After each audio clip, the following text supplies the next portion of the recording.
Amém, irmãos? Espero que todos estejam bem, que todos estejam em paz. Vamos ao nosso texto base. Segunda carta de Paulo aos Tessalonicenses, capítulo 2, versículo 6. Diz assim: E agora vós sabeis o que o detém, para que a seu próprio tempo seja manifestado. Porque já o mistério da injustiça opera, somente há um que agora o retém, até que do meio seja tirado. Até aqui. Vamos orar. Senhor, obrigado por tua palavra. Eu oro em nome de Jesus te agradecendo. E oro pedindo, Senhor, que o Senhor venha dando entendimento e sabedoria à tua igreja. No nome de Jesus, amém. Amém, irmãos? Fazendo uma pequena recapitulação, hoje nós vamos avançar no segundo capítulo de Tessalonicenses. O que acontece? Paulo está falando da volta do Senhor. E ele coloca 3 aspectos principais que tem que acontecer. Primeiro deles, a apostasia. Segundo deles, a manifestação do homem do pecado. E terceiro deles, o Senhor enviar o espírito do erro, o espírito do engano para juízo daqueles que não creem. Então a estrutura do capítulo é muito simples. Por exemplo, vou estar relendo o versículo 1. Olha o que diz. Ora, irmãos, rogamo-vos pela vinda de nosso Senhor Jesus Cristo e pela nossa reunião com Ele, que não vos movais facilmente do vosso entendimento, nem vos perturbeis, quer por epístola, quer por espírito, quer por palavra, quer por epístola, como de nós, como se o dia de Cristo estivesse já perto. Ninguém de maneira alguma vos engane, porque não será assim, sem que antes venha a apostasia, e se manifeste o homem do pecado, o filho da perdição, o qual se opõe e se levanta contra tudo que se chama Deus, ou se adora, de sorte que se assentará como Deus, no templo de Deus, querendo parecer Deus. Não vos lembrais de que essas coisas vos dizia quando ainda estava convosco? E agora vós sabeis o que o detém, para que a seu próprio tempo seja manifestado. O que acontece? Veja, os 5 primeiros versículos. Paulo relembra o que ele tinha ensinado para os Tessalonicenses. Ó, lembram, quando eu estive com vocês, que vai haver grande apostasia, vai haver a manifestação do filho da perdição, que nós estudamos, é o anticristo. Só que aí, no versículo 6, Paulo nos traz uma nova informação. O que ele vai falar? Ele vai falar do chamado restringidor. O que acontece? Pela soberania de Deus, nós sabemos que o anticristo está restrito no seu poder, usando os instrumentos que Deus tem, dentro das verdades da sua palavra. O mistério da iniquidade, ele já opera, porém a manifestação do anticristo ainda está bloqueada. O que nós temos que entender? Existe um Deus soberano, existe um Deus que movimenta as nações, existe um Deus que movimenta os líderes, existe um Deus que estabelece autoridades. Todas elas no mundo inteiro são colocadas por Deus, inclusive o anticristo. O anticristo, Deus vai autorizar a manifestação dele. Ele vai receber poder vindo, não de Deus. Ele vai receber poder vindo do diabo. Mas quem vai liberar a sua atuação é Deus, na sua soberania. É o que esse versículo está falando, ó. Versículo 6, e agora vós sabeis o que o detém, para que a seu próprio tempo seja manifestado. Olha que interessante. Nós sabemos com certeza que o que detém o anticristo é a soberania de Deus. Só que nós não sabemos qual é a ferramenta que Deus usa. A maneira que Paulo escreve aqui, Paulo mostra o seguinte: os Tessalonicenses sabiam. Provavelmente as igrejas do primeiro século sabiam. Mas essa informação acabou se perdendo. Nós sabemos que Deus soberanamente restringe, nós sabemos que existe o restringidor, e nós sabemos que os tessalonicenses sabiam, mas nós não sabemos exatamente quem é. Tem pessoas por aí que falam com muita certeza algumas hipóteses. Mas elas têm algo em comum, elas não conseguem provar pela Bíblia. São hipóteses.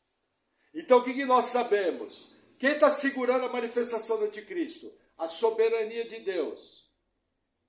A ferramenta que Deus está usando, veja, existem algumas hipóteses, olha que interessante.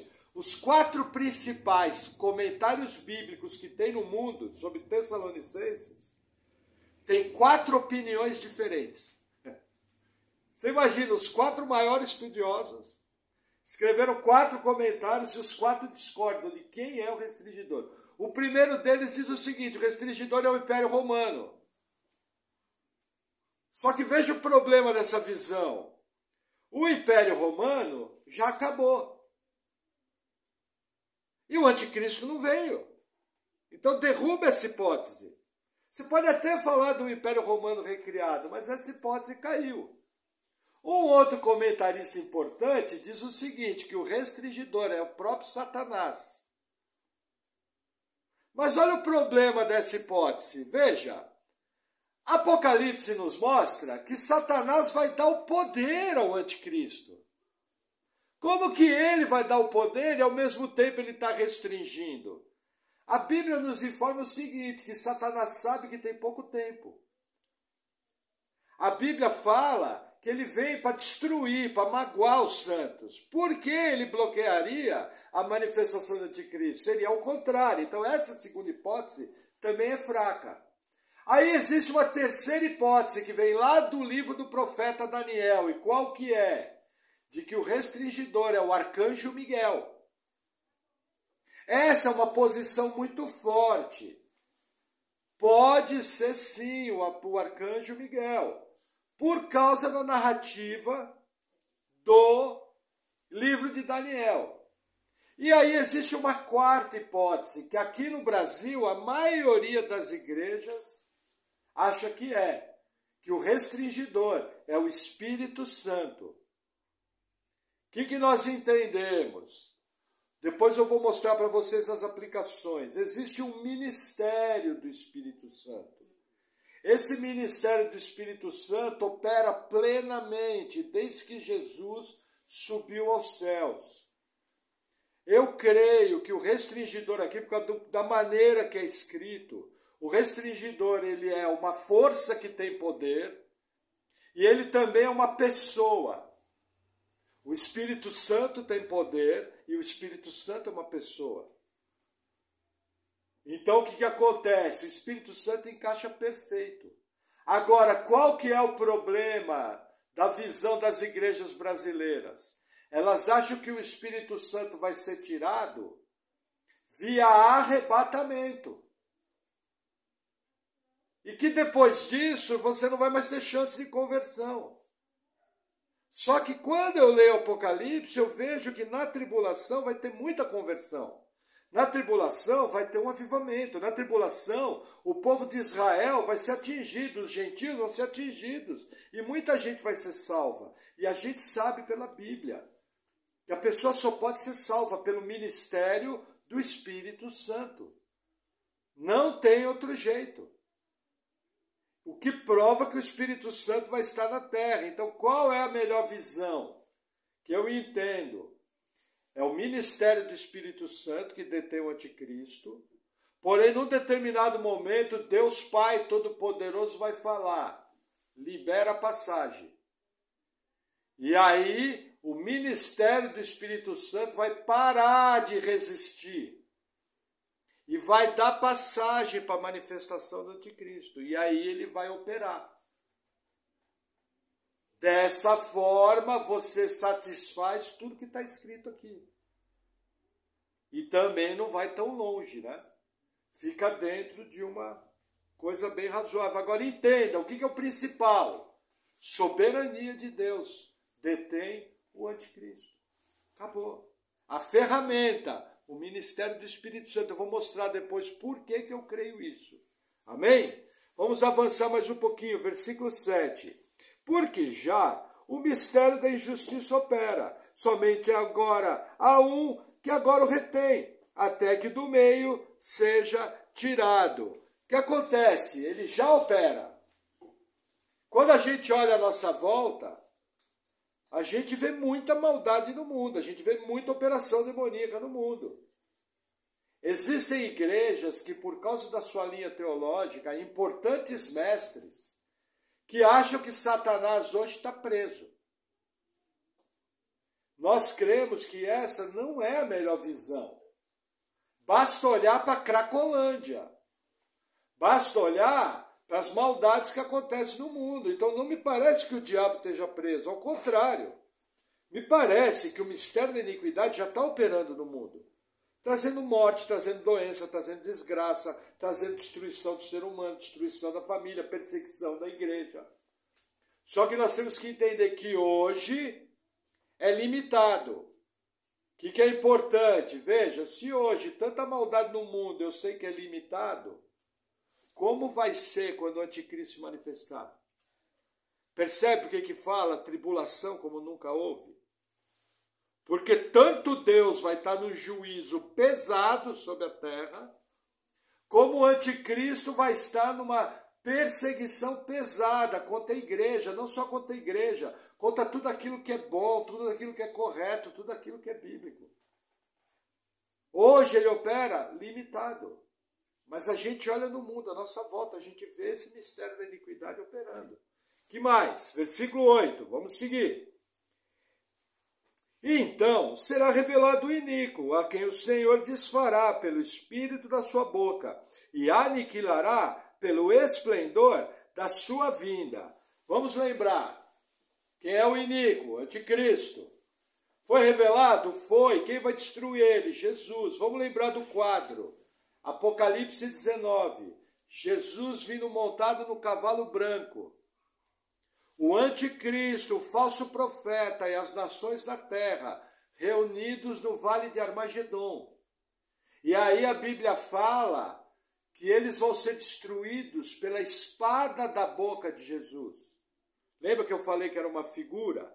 Essa figura aqui é colocada não como espada, como sopro da boca. Lembra que eu falei que provavelmente pela palavra de Jesus, o anticristo, o falso profeta e as suas tropas vão ser derrotadas. Então ele vai ser aniquilado, ele vai subir, ele vai governar.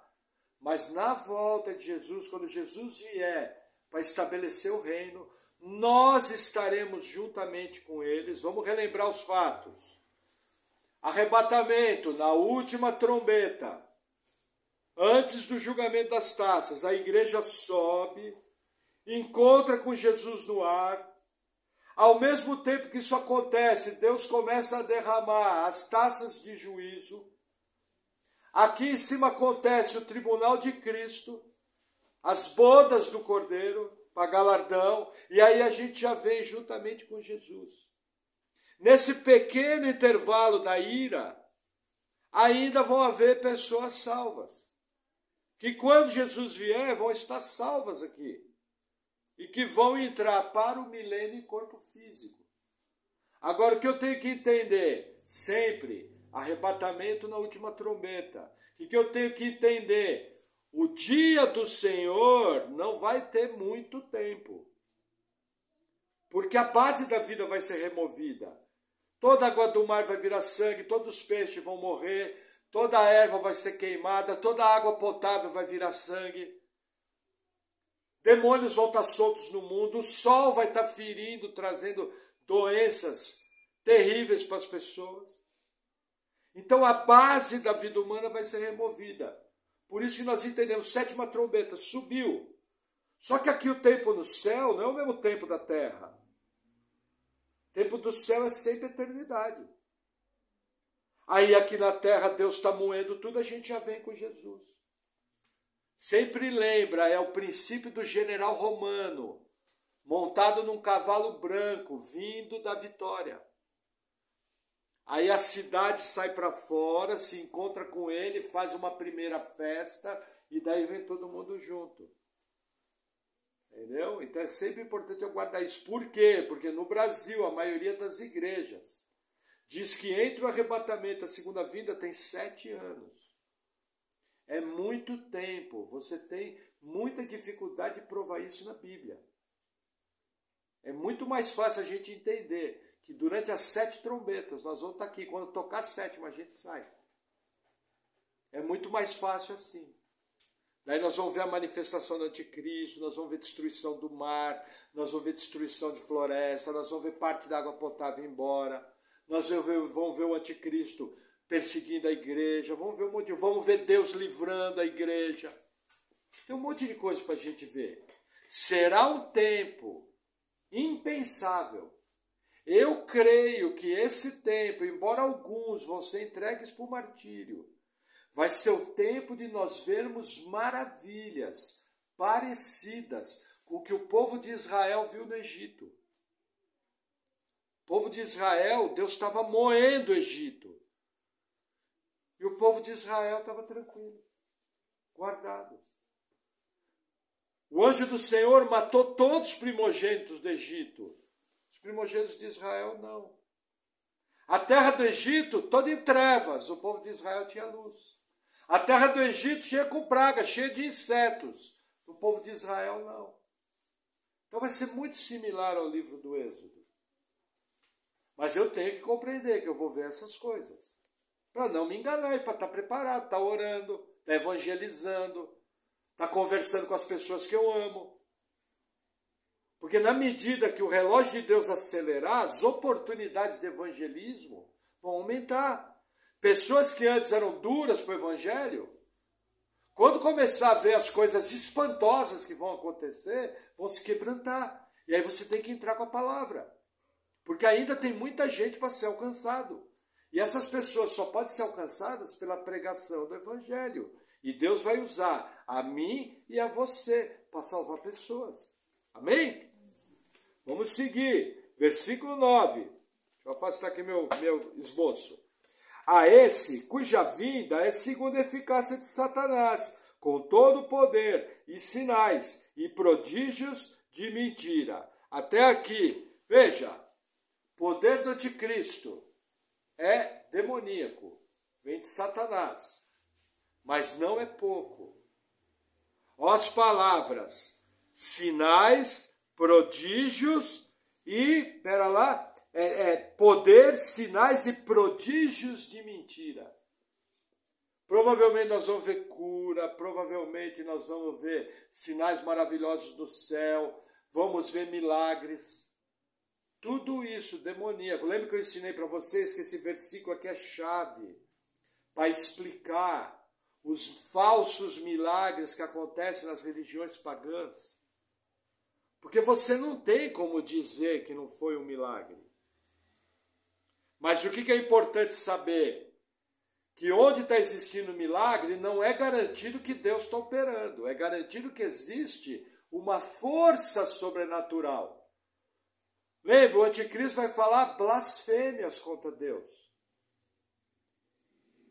Ele vai se auto-intitular Deus. Ele vai se assentar no lugar santo. Então, se você chegar num lugar e estiver vendo milagre, João, portão, se você chegar num lugar e estiver vendo milagre, o que acontece? Você precisa analisar o que estão pregando. Você precisa analisar se lá está sendo pregada a palavra da verdade. Se sim, aquele lugar é de Deus. E os milagres têm toda a chance de ser de Deus. Qual é o problema das pessoas? Começa a acontecer milagre em qualquer lugar, elas correm multidão. E aí elas caem no engano. Isso é espalhado pelo mundo inteiro. Em todo lugar que você vai no mundo, você vê ação sobrenatural. Por exemplo, se você entrar num templo de religião pagã, provavelmente vão contar parte da sua vida. Aí você fala, mas como é que sabia? Sabia porque existem demônios que têm contato com o médium, com o feiticeiro, e vão passar informações da sua vida para ele, para te enganar. Ah, você veio aqui porque bateu o carro, aí teu carro está amassado. Pô, ele sabia, lógico, porque existem seres invisíveis que não estão sujeitos ao tempo e espaço, que se comunicam com esses feiticeiros. E ao falar parte da verdade, eles conseguem colocar sua doutrina de engano. É a mesma coisa que vai acontecer. Veja, o falso profeta vai fazer descer fogo do céu. O falso profeta vai dar fôlego à imagem da besta. Imagina, as pessoas aí espalhadas pelo mundo já correm atrás da idolatria. Imagina a hora que uma imagem falar. Qual vai ser a peregrinação?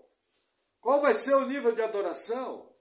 Então eu tenho que lembrar que o anticristo, ele vem com sinais, prodígios de mentira e poder, para enganar o mundo todo. Nós vamos ver isso mais à frente. Versículo 10. E com todo o engano da injustiça para os que perecem, porque não receberam o amor da verdade para se salvarem. O que acontece? Para quem é esse engano? Para aqueles que não receberam o amor da verdade. A divisão da Bíblia é clara. Ou você é filho de Deus via Jesus, ou você é filho do diabo. Ou você não pode ser enganado porque você é um eleito. Lembra que Jesus falou? Se possível fosse, enganaria os eleitos. Por que não vai enganar? Porque não é possível enganar um eleito.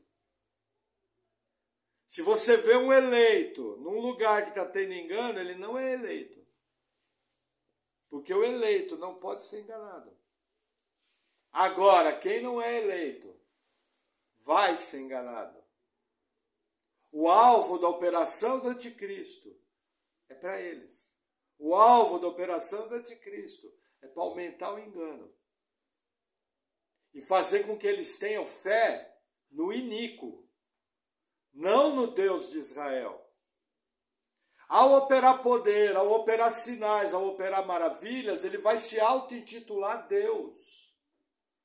Ele vai se auto-intitular o Messias. E o mundo que não creu em Jesus vai crer nele. Agora, olha que interessante, por que eles vão crer? Ao versículo 11 de 2 Tessalonicenses 2, o que vai falar? Versículo 11. E por isso, Deus lhes enviará a operação do erro, para que creiam a mentira, para que sejam julgados todos os que não creram a verdade, antes tiveram prazer na iniquidade. Amém? Irmãos, essa passagem deixa muito crente confuso. Muito crente tem dificuldade com isso, porque olha o que o versículo 11 diz. Por isso Deus lhes enviará a operação do erro para que creiam a mentira. Eu estava estudando esse versículo. O verbo aqui, em grego, é energeia, vem de energizar. O que o versículo está dizendo? Que Deus vai energizar os incrédulos para que eles creiam na mentira. Isso vem diretamente contrário a essas igrejas que ensinam, ficam falando por aí à torta direita, Jesus te ama, dá uma chance para Jesus. Essas igrejas que querem ensinar que Deus quer salvar a todos. Veja, esse pessoal aqui não recebeu o amor da verdade, são anticristo. Coração de pedra, gente que não quer saber de Deus, que tem prazer na iniquidade. O que Deus faz? Vocês têm prazer na iniquidade? Vocês não querem o meu filho? Então segue o espírito do erro. Agora vocês vão crer naquilo que vocês querem seguir. Isso aqui é muito sério. Isso aqui é o homem sendo entregue a ele mesmo. Isso aqui é Deus retirando totalmente a ação da sua graça. Graça tal que não opera apenas na salvação. Existe a graça da salvação, mas a graça também opera restringindo o mal. Percebe o que Deus está fazendo aqui? Primeiro, o Espírito Santo para de deter o anticristo. E aí o anticristo tem autorização vinda de Deus e do Espírito Santo para se manifestar. Após isso, as pessoas que não creram em Cristo vão seguir um líder cheio de poder. Não só isso, elas vão ser energizadas por Deus, porque Deus vai enviar o espírito do erro. E o que é pior, olha que interessante, versículo 12, vou reler. Por que que Deus envia o espírito do erro? Para que sejam julgados todos os que não creram a verdade, antes tiveram prazer na iniquidade. Por que que Deus envia o espírito do erro? Para trazer juízo, para trazer julgamento. Por quê? Porque não creram a verdade. Pode ler o versículo 12 de novo, não tem nem o que interpretar. O versículo é claro. Deus envia o espírito do erro para que eles sejam julgados. O mesmo Deus que salva, o mesmo Deus que envia o Espírito Santo que convence do pecado, da justiça e do juízo, o mesmo Deus que nos elegeu antes da fundação do mundo, o mesmo Deus que enviou seu Filho para a salvação de muitos, para resgatar sua igreja amada, sua noiva, e passar a eternidade com ela, é o mesmo Deus que envia o espírito do engano, que envia o espírito do erro, para que o mundo anticristão creia na mentira. Para fixar bem, vou reler o versículo 11 e 12. E por isso Deus lhes enviará a operação do erro, para que creiam a mentira, para que sejam julgados todos os que não creram a verdade, antes tiveram prazer na iniquidade. Por que que o mundo vai atrás do anticristo? Porque é um mundo anticristão, eles vão atrás daqueles que ele tem prazer. Eles vão atrás daquele que atende os apetites do seu coração pecaminoso. Eles vão atrás daquele que entrega para eles mentiras de pecado, mentiras de idolatria, mentiras de feitiçaria, mentiras de prostituição, mentiras de sexo fácil, mentiras de prazer descomedido, fora dos padrões de Deus. Lembra que Jesus falou? O mundo vos odeia, mas antes odiou a mim. Por que que o mundo odeia Jesus? Porque Jesus fala a verdade. Olha, quem crer será salvo. Quem não crer já está condenado. A situação do ser humano, quando ele entra na terra, é uma situação de condenação. A única coisa que falta é ele praticar o primeiro pecado. Assim que ele praticou o primeiro pecado, ele é réu de juízo.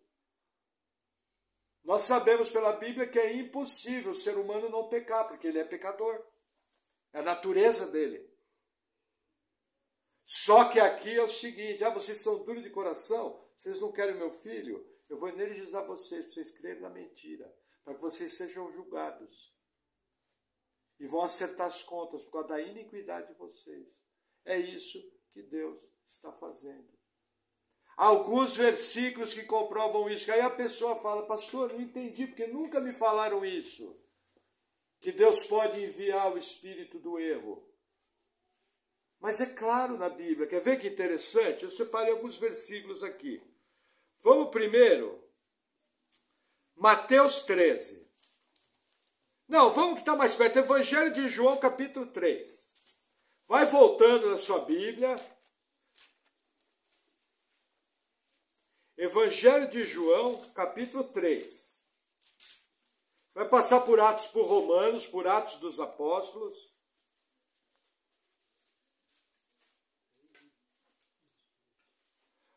João 3,16. Bem conhecido. Porque Deus amou o mundo de tal maneira que deu seu Filho unigênito, para que todo aquele que nele crê não pereça, mas tenha vida eterna. Porque Deus enviou seu Filho ao mundo, não para que condenasse o mundo, mas para que o mundo fosse salvo por ele.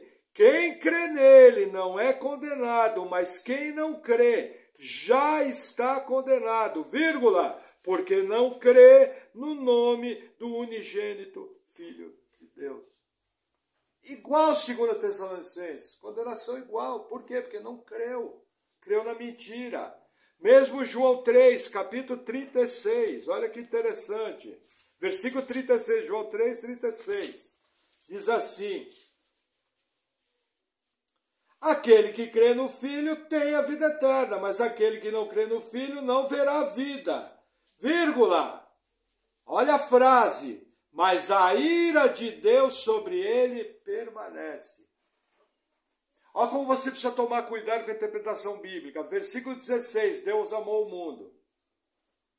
Versículo 36, Deus está irado com o mundo. Se ele não creu e a ira permanece, é porque essa ira já acontecia. Ela permanece, já existia. Aí você fala, pastor, o escritor bíblico comeu mosca? Não, o escritor bíblico está mostrando duas verdades complementares. O mesmo Deus que ama é um Deus que é irado contra o pecado. Irado no nível tal que vai trazer o juízo. E todos aqueles que não creem já estão condenados. Essa é a dura realidade bíblica. Essa é a dura realidade das pessoas que nós amamos. Que mais? Vamos voltar um pouco mais. Evangelho de Mateus, capítulo 13. Uma passagem muito pouco pregada no Brasil. Que as pessoas não sabem lidar com ela. Mateus 13, versículo 10. Diz assim. Eu abri em Marcos. Deixa eu puxar um pouquinho mais aqui. Mateus 13, 10. Olha que interessante. Presta atenção na passagem.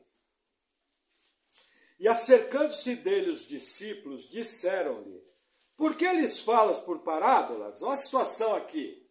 Jesus tinha acabado de pregar por parábolas. Encerrada a parábola, os discípulos cercam e falam: Senhor, por que você ensina por parábolas? Eles ficaram sem entender, porque a maneira de Jesus ensinar os discípulos era um pouquinho diferente. E a maneira de Jesus ensinar o povo era via parábolas. Aí o que todo mundo vai dizer, não, Jesus ensinava por parábolas, que era para o povo simples entender.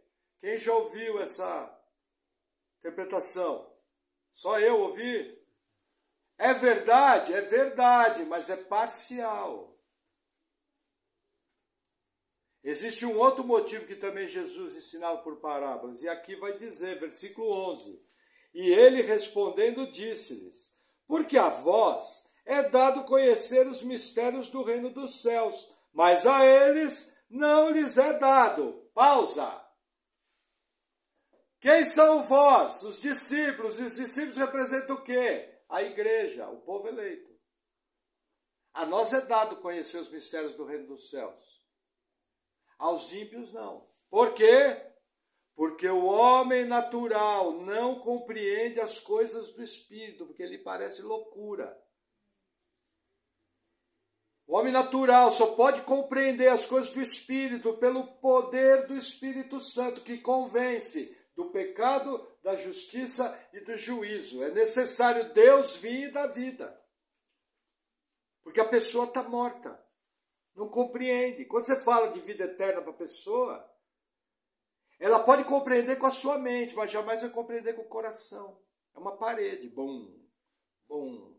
Se o Espírito Santo não agir poderosamente e não acontecer o milagre da salvação, ela vai morrer sem entender. Crendo na mentira ainda. Mas olha que interessante o que Jesus fala. Versículo 12. Porque aquele que tem, se dará, e dará em abundância. Mas aquele que não tem, até aquilo que tem lhe será tirado. Versículo 13. A explicação de Jesus. Por isso lhes falo por parábolas. Porque eles vendo, não veem. E ouvindo, não ouvem, nem compreendem. E neles se cumpre a profecia de Isaías, que diz: ouvindo, ouvireis, mas não compreendereis. E vendo, vereis, mas não percebeis. 15. Porque o coração desse povo está endurecido, e ouviram de mau grado com seus ouvidos, e fecharam seus olhos, para que não vejam com os olhos, e ouçam com os ouvidos, e compreendam com o coração, vírgula, e se convertam, e eu os cure. Mas bem-aventurados os vossos olhos, porque veem, e os vossos ouvidos, porque ouvem. Até aqui. O que Jesus está falando? Eles veem, eles escutam, mas estão fechados. Só que a palavra do profeta Isaías precisa se cumprir, porque Isaías profetizou isso. Existe um povo que tem mau grado para Deus. Existe um povo que jamais vai ouvir a palavra de Deus. Eu sei que é duro ouvir isso, mas a Bíblia é repetitiva. E, infelizmente, vai ter muita gente que não vai crer, que vai passar a eternidade no inferno. Porque ouve de mau grado. Não quer saber. O próprio Jesus ensinava por parábolas. Por quê? Aqueles que eram eleitos compreendiam. O outro lado da moeda, aqueles de coração duro, incircunciso, anticristão, não compreendiam. Fecha com o texto de 2 Tessalonicenses. Fecha com o texto de João. Aquele que crê que será salvo. Quem não crê já está condenado. Pastor, o que isso tem a ver comigo? Olha para a sua vida e vê se você merecia ser salvo. Olha para a sua vida e vê se você está certo no seu nível de compromisso com Jesus. Olha para a sua vida e vê se você tem uma vida de busca de santidade. Olha para a sua vida e vê se você tem um coração agradecido e você, em obediência à palavra, sempre congrega, sempre ora, sempre lê a Bíblia, sempre busca dar certo. O teu nível de gratidão está diretamente ligado à maneira que você serve a Deus. Lembra que Tiago falou? Me mostra a tua fé através das tuas obras. O que Tiago estava falando? Salvação por obras? Não, isso é blasfêmia. Salvação por obras é blasfêmia. Tiago estava falando, você está dizendo que é salvo? Legal, quero ver sua vida. Quero ver teu compromisso, quero ver como você serve a Deus. Porque hoje em dia tem muita gente que frequenta a igreja. Mas como na parábola do semeador, vai chegar um momento, vai sair da igreja e vai diretamente para o inferno. Porque não tem raiz em si mesmo, não nasceu de novo, não nasceu da água do Espírito. Não é um verdadeiro adorador que busca a Deus em espírito e em verdade. Não recebeu a palavra da salvação. Por isso, vai ser levado por Deus a crer na mentira. Porque, olha, vou dizer uma coisa para vocês. Teve um tipo que Jesus pegava pesado. Eram os falsos religiosos que estão ligados a esse texto aqui. A pessoa se achava judeu, filho de Abraão, sou salvo. Não, pastor, mas eu frequento a igreja. Eu tenho uma Bíblia Almeida corrigida e fiel. Quando o pastor ora, eu abaixo minha cabeça, eu fecho os meus olhos. Eu tomo ceia todos os meses. Sou batizado, lavado, remido no sangue do Cordeiro. Raça de víboras, sepulcro caiado. Quem vos livrará da ira futura? Só tem um, Jesus Cristo. Para de brincar com a sua salvação. Pastor, fiquei preocupado com isso que o pastor acabou de falar. É bom mesmo, quer dizer que o Espírito Santo está operando na sua vida. Sempre é bom na nossa vida cristã parar para revisar. Peraí, como é que eu estou lidando com o pecado? Peraí, qual é o meu compromisso na igreja? Qual é o meu compromisso de oração? Quais são as disciplinas espirituais que mantêm minha vida cristã saudável? Isso aqui está errado, aquilo está errado. Se arrepende, pega o chapéu que caiu no chão, põe na cabeça e começa a andar em novidade de vida. Para que você não seja surpreendido. Infelizmente, tem muita gente que acha que é salvo. E não é um carregador de Bíblia, cantador de hino. Está enganando a si mesmo. Tempo de arrependimento é agora. Enquanto você está vivo, porque a hora que você